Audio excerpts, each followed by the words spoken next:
is location still the rule? Location, location, location. That's all I heard when I was just getting started in the marketing. Location, location, location. Location is everything. What that means is that if you don't have the right location, you might as well just fold the tent from the get-go. You're not going to make it. But now location that's a blurred line. It's not what it used to be. It's not the same landscape that we had when that quote was so famous. Location, location, location. And now what is your location? Is not even obvious. What is your location nowadays? The waters have been muddied. We just talked about last week about Amazon closed all of its bookstores. So Amazon has kind of like been in this straddling the fence on this location issue with 65 stores across the U.S. and they shut them all, including the ones in the United Kingdom, as they grapple with this location, location, location concept. Now, this coronavirus, supply chain issues, and some of the other challenges we're seeing as a country and a society is testing business models across the globe and the viability thereof. So many of us are asking ourselves, this location thing. So what I'm going to talk about, some recalculations, some things to consider as you grapple with this location concept and its pivotal nature or not when it comes to marketing. Now, one thing I always say is that you have to go back to your audience. And I'm going to broaden it to say your stakeholders.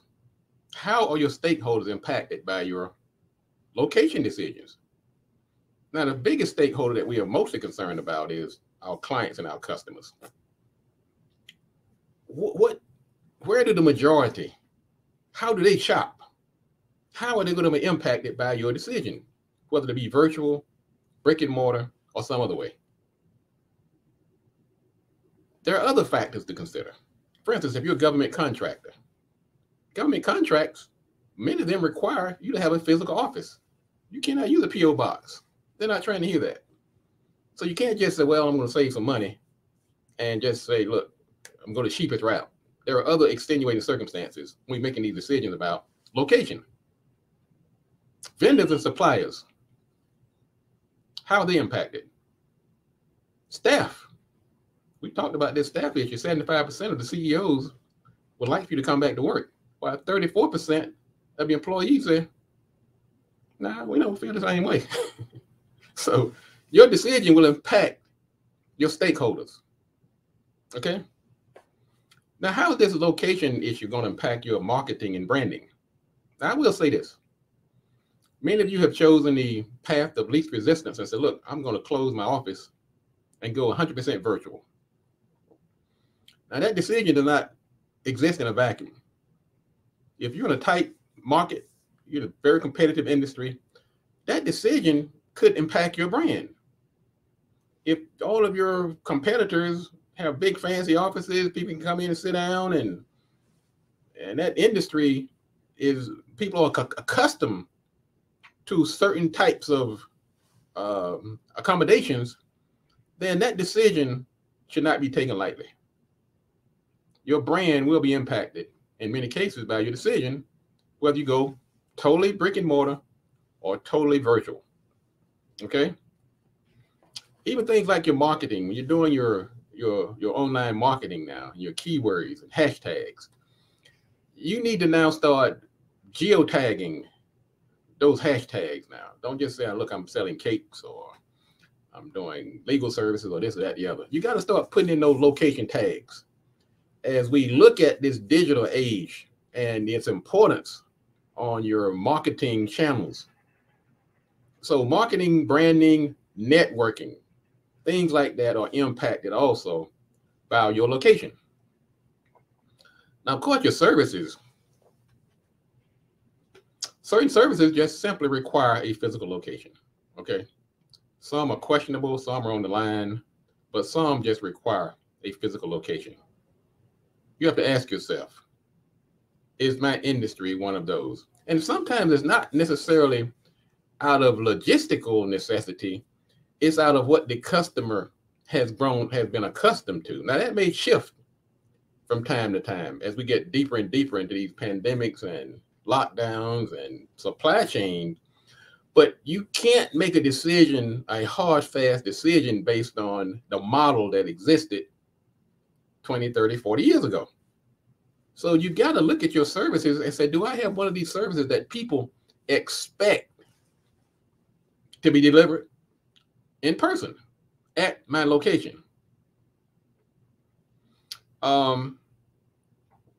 Now you do want to, this is some global advice. I'm just going to give you some general advice. If you're selling products and services, no matter what you're selling, I'm going to say right now, you need to limit your SKUs, your SKUs, or this old term means, it's an acronym for stock keeping units. Don't sell 20 different items when you could probably, when your customers are spending on 20% of the top, the ones at the top. You only got to, you only have a few of them that are actually selling anything. 80-20 rule we talked about last week of Pareto's law. You got to dump that 80% of waste and focus on that 20%. And that, as we grapple with these location issues, you're dealing with less inventory, less overhead, less space, which takes us to our next one, which is cost. It's a consideration when we're talking about how we're going to, what our location is going to be, whether it's going to be virtual, whether it's going to be brick and mortar, or somewhere in between.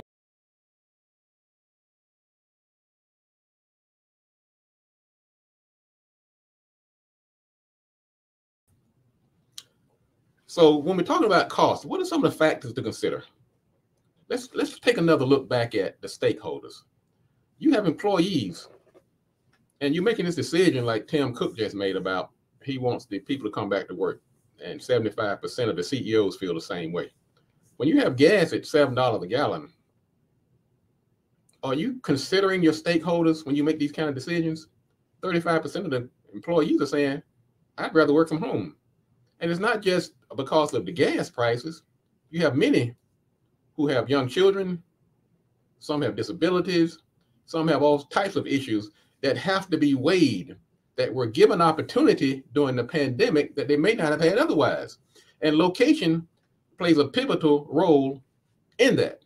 While we're talking about cost, also, if pricing is a big part of your strategy, many companies, when you write your business plan, you go with a certain strategy. I'm a tech strategy, I'm a location strategy, I'm a pricing strategy. I'm going to be the lowest person in town.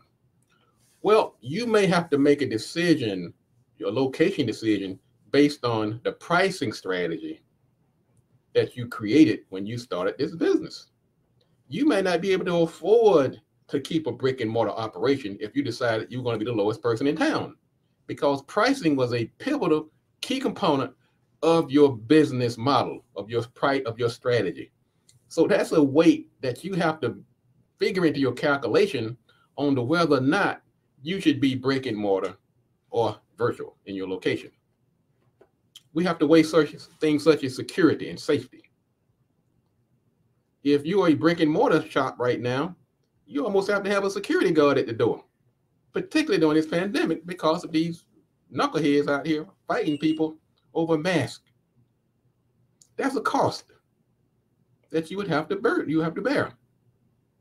If that doesn't fit into your model, if it's going to be exorbitant and beyond your abilities, that's something, a calculation you have to weigh in your decision to go brick and mortar or virtual.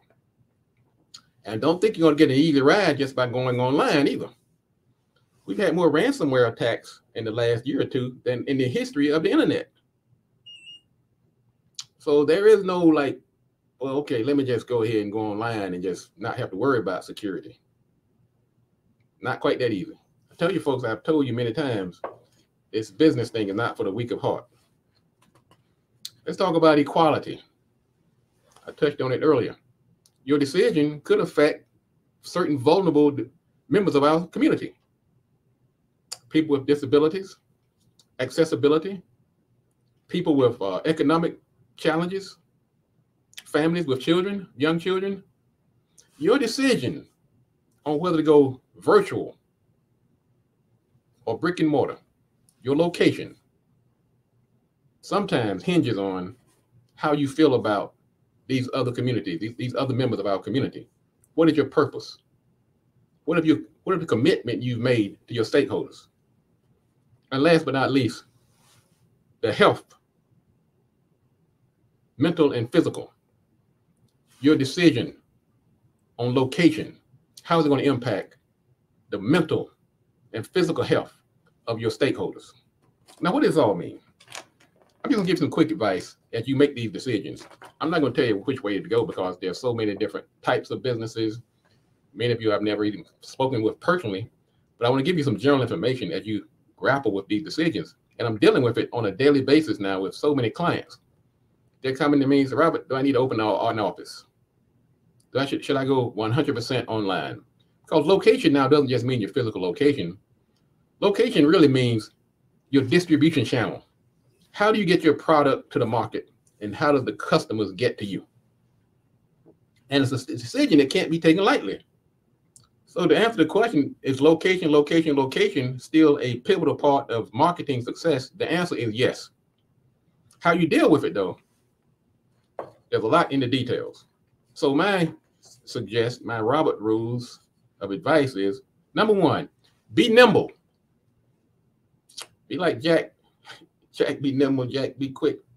Now, you don't have to jump over a candlestick, but you do have to be nimble and flexible in these times. As you struggle to keep your overhead low, don't commit to don't make these 5-year commitments on things like office space.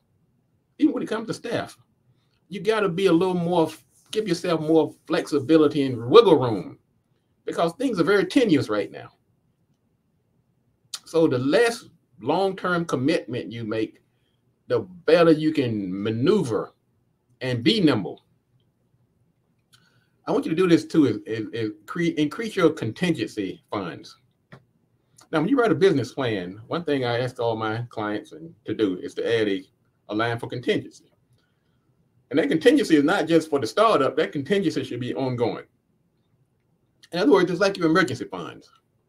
If the supply chain gets bad, do I have some extra money to fall back on? If I have to go out and hire some extra staff, have a big explosion in sales or a downturn, can I sustain? Do I have like a month or 2 or 3 months or a year of contingency funds to keep the company going? This is not the time to be running on empty or living on the edge. Go ahead and build up that contingency fund. Many people got money from the federal government in the forms of the PPP, payroll protection plans, the EDIL, economic injury, whatever the loan, disaster loan. So if you have that money and you would decide whether or not to give it back, which many have, including myself, like I never really used it. Should I just go ahead and give it back? Well, you might use that money for your contingency. Shorter leases, things like that, and outsource. Before you make long-term commitments on staffing and things like that, you might outsource, even though the hourly, short-term cost may be higher. In the long run, it gives you that flexibility to maneuver these times. And last but not least, this is the old, I guess the preacher son in me. Weigh how your decisions are going to impact the vulnerable members of our community. Okay, it's not always about bottom line. It's about we have to live in this society. We don't live alone, and there's some people that are impacted by our decisions that sometimes we don't even consider. I'm not saying make all your decisions based on how it's going to impact others, but it should be weighed as a factor. How are they going to affect people who have economic challenges, people with disabilities, people that have young children in their homes? Make these decisions with them in mind. Don't give it all of the weight, but do give it some consideration. And also, when you get lost, remember your audience, and let your purpose be your guide.